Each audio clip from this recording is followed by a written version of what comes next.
This is part of an ongoing series of tips on arranging music for solo guitar and becoming your own one-person band. In most of these arranging videos, I go over technical details. In this lesson, I'm going to give you 3 more general tips to help the process of arranging go more smoothly. Tip number 1 is to write your arrangement down, or at least record it. You may think you're going to remember all your arrangements, but given enough time, you're going to forget some parts. Personally, I like to write my arrangements in standard music notation because that's the most exact way to do it.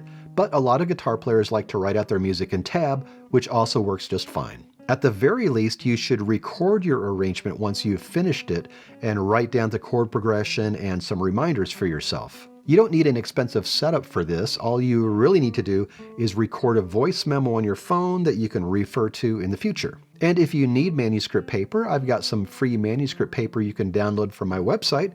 Click the downloads link in the description.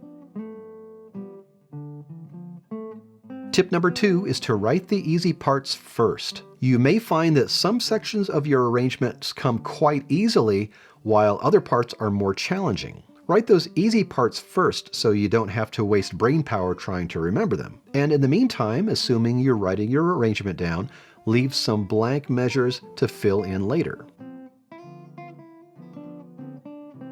Tip number 3 is to spend some time playing around with your arrangement. Sometimes you're inspired and know exactly how you're going to arrange your solo, and most times you don't. While I eventually write my arrangements down, often I will just mess around with different ideas for a week or two before I write a single note. Sometimes my first ideas are the best ones, and sometimes I come up with something even better after I experiment for a time. And even after you've put notes on the paper, don't be afraid to use your eraser. It's your arrangement and you can play around and do whatever you want with it.